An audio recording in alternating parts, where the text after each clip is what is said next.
Plus 1/2 into 3 পাশাপাশি দুটো সংখ্যা এর গুণাকার থাকে, তো এটা ডাইরেক্ট অ্যানসার আমরা লিখতে পারি n - 1/n। মানে আমি বলতে চাচ্ছি এই সংখ্যাটা যতটুকু অংশে শেষ হবে এখানে 99 ইনটু 100 আছে, এটা না হয় যদি 80 ইনটু 81 বলা থাকতো, ঠিক আছে।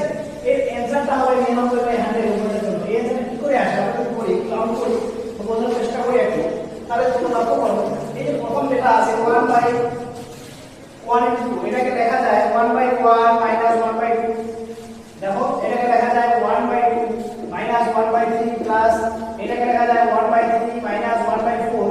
অলরেডি এখন করতে করতে লাস্টের পর্যায়ে আসবে সেটা 1/99 - 1/100 থেকে যায়। তো প্রত্যেকটা টার্ম আর পরের টার্মটার মাঝামাঝি কেটে যায়, এগুলো সব কেটে যাবে, কেবলমাত্র থাকে ফার্স্ট টার্ম 1 - 1/100। তো এখানে যদি আমরা